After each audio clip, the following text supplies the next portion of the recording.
नमस्कार, आप देख रहे हैं स्वराज एक्सप्रेस। मैं हूं आपके साथ राघवेंद्र ओझा। मध्य प्रदेश की राजनीति की नजरें अब दतिया विधानसभा उपचुनाव पर टिक गई हैं। चुनाव आयोग ने तारीखों का ऐलान कर दिया है और इसके साथ ही सियासी बिसात भी अब बिछने लगी है। बीजेपी अपनी खोई सीट वापस पाने के मिशन में जुटी हुई है। कांग्रेस जीत बचाने की रणनीति बना रही है, जबकि आजाद समाज पार्टी भी मुकाबले को त्रिकोणीय बनाने का दावा कर रही है। लेकिन इस चुनाव की सबसे दिलचस्प बात सिर्फ उम्मीदवार नहीं बल्कि जातीय समीकरण है। दतिया में ओबीसी वोट बैंक सबसे बड़ा है, लेकिन जीत का रास्ता सिर्फ ओबीसी वोटों से नहीं गुजरता। ब्राह्मण, अहिरवार, यादव, कुशवाहा, लोधी और मुस्लिम मतदाता भी चुनाव का रुख तय करने की ताकत रखते हैं। पिछले चुनाव में जीत हार का अंतर भी महज कुछ हजार वोटों का रहा था। ऐसे में हर वोट और हर समीकरण इस बार निर्णायक साबित हो सकता है। हालांकि दतिया उपचुनाव में इस बार सबसे ज्यादा चर्चा युवा वोटर्स की भी है। चुनावी मैदान में पुराने सियासी चेहरे जरूर हैं, लेकिन जीत की चाबी युवाओं के हाथ में मानी जा रही है। रोजगार, शिक्षा, बेहतर इंफ्रास्ट्रक्चर, डिजिटल सुविधाएं और भविष्य के अवसर, यही वे मुद्दे हैं जिन पर युवा अपना फैसला तय कर सकते हैं। ऐसे में सवाल यह है कि दतिया की जंग में किसका गणित बैठेगा, किसकी केमिस्ट्री चलेगी। क्या बीजेपी सीट वापस हासिल करेगी? क्या कांग्रेस अपना किला बचा पाएगी या कोई तीसरा खिलाड़ी खेल बिगाड़ देगा? इन्हीं सवालों पर आज विस्तार से चर्चा करेंगे। हमारे साथ ग्वालियर से हमारे ब्यूरो हेड विनोद शर्मा जी हमारे साथ जुड़ेंगे, जो विस्तार से इन सभी मुद्दों को लेकर बातचीत करेंगे।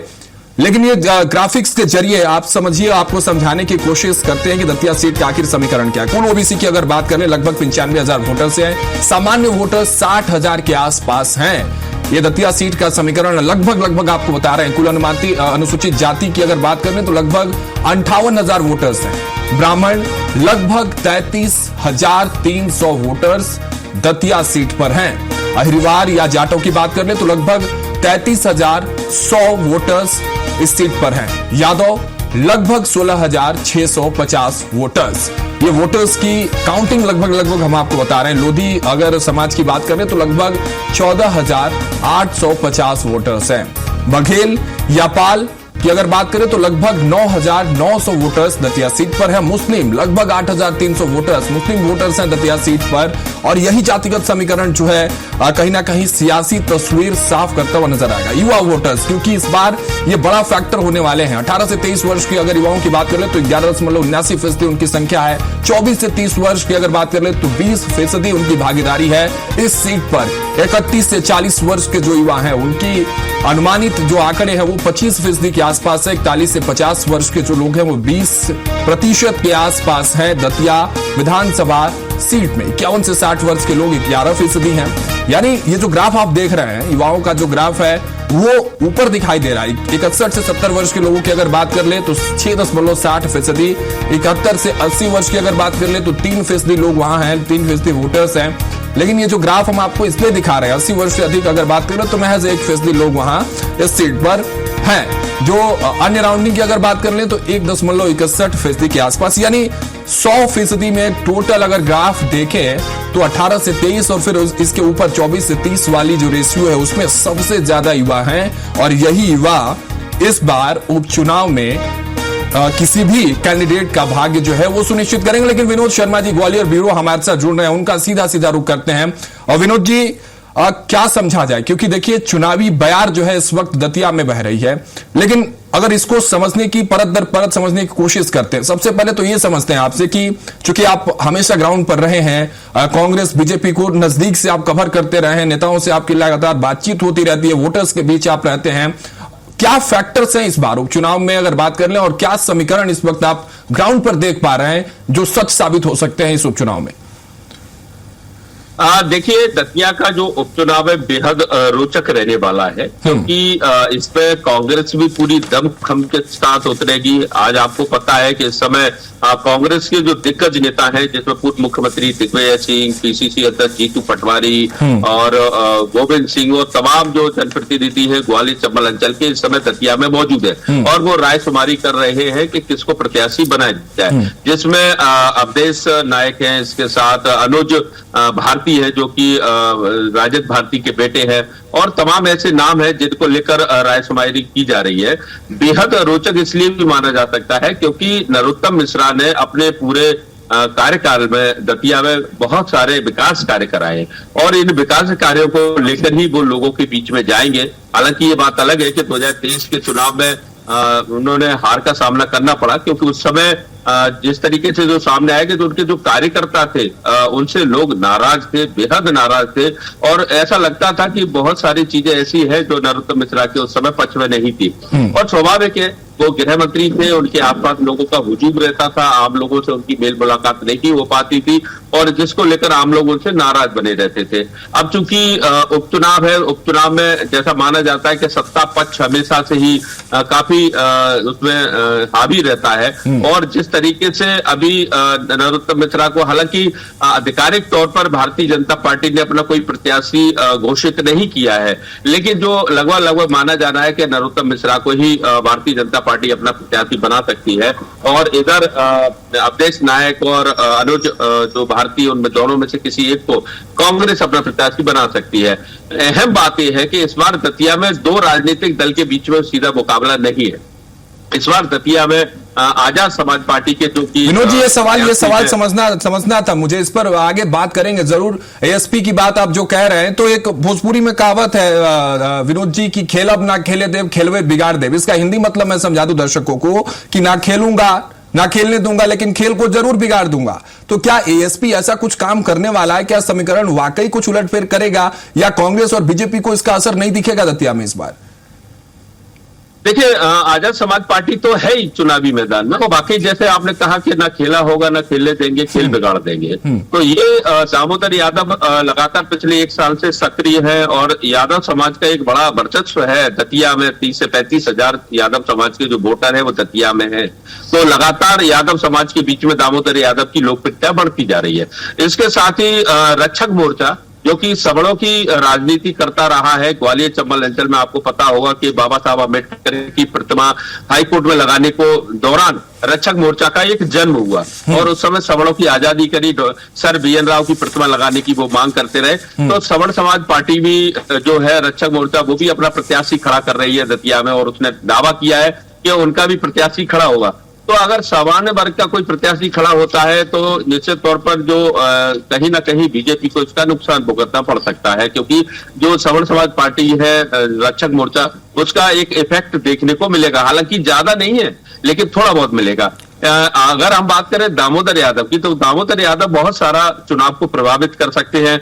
इसका नुकसान सीधे तौर पर बीजेपी को जाता है, क्योंकि जिस तरह से यादव वोट जो है वो बीजेपी से जुड़े हुए हैं, और अभी जिस तरह से लगातार प्रदेश में के जो मुखिया है मोहन यादव और तमाम जो यादव समाज के नेता हैं वो भारतीय जनता पार्टी से जुड़े हुए हैं, ऐसे में अगर दामोदर यादव चुनाव लड़ते हैं तो कुछ ना कुछ यादवों का जो एक बड़ा वोट बैंक है उसमें उनकी सेंध है, और वो विनोद जी ठीक है, विनोद जी विस्तार से चूंकि ठीक है आपने जानकारी दी उन समीकरण, लेकिन मैं चाहता हूं कि जातिगत समीकरण जो इस वक्त दतिया में आप देख पा रहे हैं, जो ग्राफ आप देख पा रहे हैं, विस्तार से एक एक करके जो जातिगत समीकरण है, विशेष तौर से जो हम ग्राफिक के जरिए दिखा भी रहे हैं।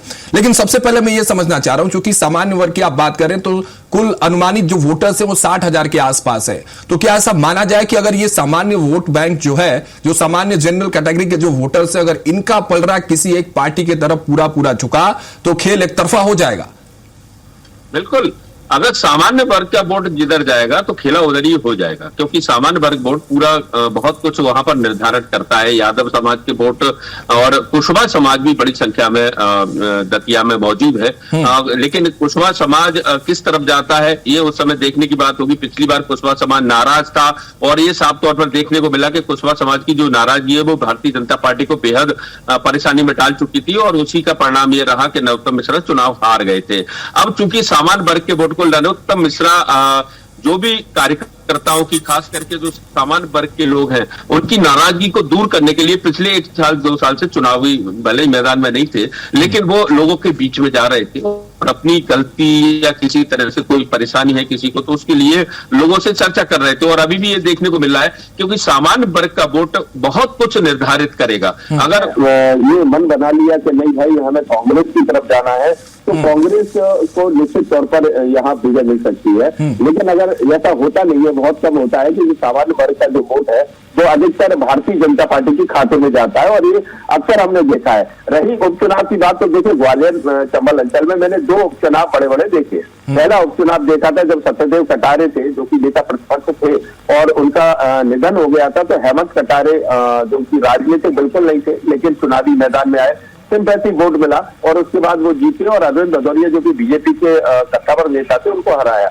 दूसरा चुनाव विजयपुर में देखा, जहां रामनिवास और मुकेश मल्होत्रा के बीच में चुनाव हुआ। पूरी सत्ता विजयपुर में जितनी रही, तमाम सत्ता के दावे रहे, लेकिन वहां पर रामनिवास नावत को हार का सामना करना पड़ा। अब ये तीसरा बड़ा जो चुनाव है जो दतिया क्षेत्र में, तो यहाँ निश्चित तौर पर भारतीय जनता पार्टी, कांग्रेस और आजाद समाज पार्टी ये पूरा अपना दमखम झोंकेगी, लेकिन जो मुख्य मुकाबला होगा वो कांग्रेस और बीजेपी के बीच में ही होगा, क्योंकि मध्य प्रदेश दो पार्टी का प्रदेश है और यहाँ तीसरी पार्टी ने कभी भी ना तो बढ़त हासिल की है, ना कोई अपनी जगह बना पाई है। समय समय पर बसपा, सपा, तमाम ऐसी जो पार्टियां हैं, आम आदमी पार्टी, जो मध्य प्रदेश में अपनी जड़ें जमाने की कोशिश करती रही, लेकिन भारतीय जनता पार्टी और कांग्रेस के ही प्रत्याशियों की हमेशा जो बीच में रही है, इनके बीच में ही मुख्य मुकाबला रहा है। और दतिया में भी ऐसा देखने को मिलेगा। आज दिग्विजय सिंह और जीतू पटवारी दतिया में मौजूद है, जो कह रहे हैं कि हम भारतीय जनता पार्टी को कतई किसी भी कीमत पर इस क्षेत्र से नहीं जीतने पड़ेंगे, और कांग्रेस ने एक एकजुटता दिखाने की कोशिश की है आज दतिया में। और क्या वाकई एकजुटता रहती है या फिर इसमें भी सेंधमारी हो, क्योंकि जो बताया जा रहा है कि अवधेश नायक है, उन्होंने कहा है कि मैंने बहुत त्याग किया है, पिछली बार राजद भारती को आपने टिकट दिया, मैं शांत रहा, इस बार मुझे टिकट मिलना चाहिए। अगर अनुज भारती को टिकट दिया गया तो कहीं ना कहीं जो अवधेश नायक है वो कांग्रेस को नुकसान पहुंचा सकते हैं, हो सकता है भाजपा में चले जाएं, हो सकता है चुनाव से अपने आप को अलग कर ले।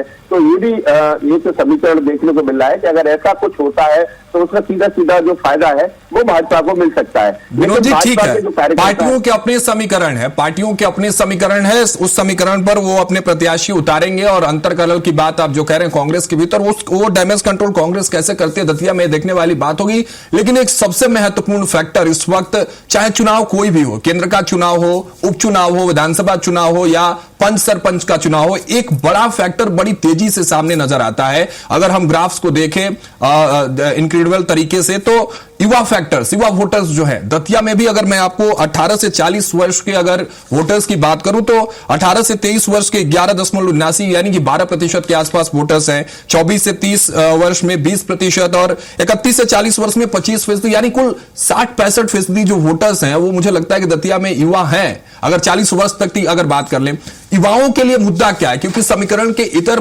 मुद्दों पर बात होती है, युवाओं के मुद्दे क्या है, क्योंकि युवाओं की कोई जाति नहीं होती। विनोद शर्मा जी, विनोद जी, जब वो निकलते हैं वोट करने के लिए तो अपने मुद्दों के साथ निकलते हैं और अपने उन मुद्दों के आधार पर नेताओं का चयन करते हैं। दतिया में युवा वोटर्स कितने बड़े फैक्टर होंगे इस बार, मुद्दे क्या है युवाओं के? देखिए, युवाओं के तो मुख्य मुद्दे यही हैं कि उनको एक तो तमाम पढ़ाई करने के बाद भी बेरोजगारी का सामना करना पड़ रहा है, रोजगार नहीं मिल रहे हैं। दतिया से युवा पलायन करके अन्य महानगरों में जा रहे हैं, वहां अपनी रोजगार की खोजबीन कर रहे हैं।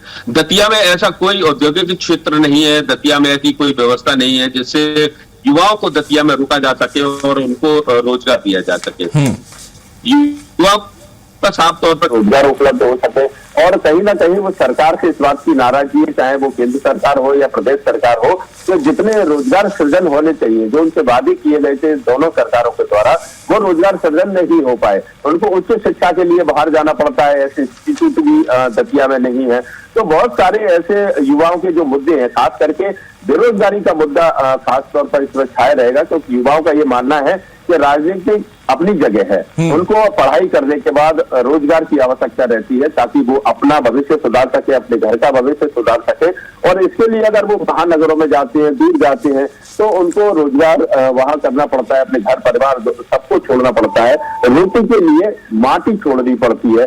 तो युवाओं का यही मानना है, जो हमारी कुछ चर्चा हुई युवाओं से, उन्होंने कहा कि इस तरह की कोई भी सरकार हो, खास करके जो सत्तारूढ़ पार्टी होती है, उसी से ये आस रहती है कि उनके क्षेत्र में ऐसे कुछ औद्योगिक क्षेत्र या कुछ इंस्टीट्यूट इस तरह के सृजन किए जाएं ताकि वो अपने ही शहर में, अपने ही जिले में रोजगार प्राप्त कर सके और अपने पास रहे। तो ये मुद्दा छाया रहेगा युवाओं का। और खास तौर पर जो शहर के विकास की अगर हम बात करें तो विकास जरूर हुआ है, लेकिन युवाओं का कहना है कि रोजगार नहीं मिल पाया है। आखिर विकास से करेंगे क्या? विकास के सहारे तो जीवित नहीं रहा जा सकता, उनको रोजगार की आवश्यकता है। तो इस तरह के मुद्दे हैं। और अभी आपने जैसा सुना है, देखा भी है कि कांग्रेस पार्टी और तमाम जिस तरह की जो पार्टियां हैं युवाओं के मुद्दों को लेकर जो लगातार एक नया आंदोलन खड़ा कर रहे हैं, तो उससे भी युवा कहीं ना कहीं जुड़े हैं, तो इसका नुकसान भी कहीं ना कहीं भारतीय ठीक है विनोद जी, बड़ा फैक्टर जरूर युवा बन गए। लेकिन एक ग्राफ है मेरे हाथ में, मैं चाहता हूं कि इस ग्राफ और इस इतिहास के जरिए मैं आपसे कुछ समझने की कोशिश करूं कि जमीनी हकीकत आखिर दोनों पार्टियों की क्या है।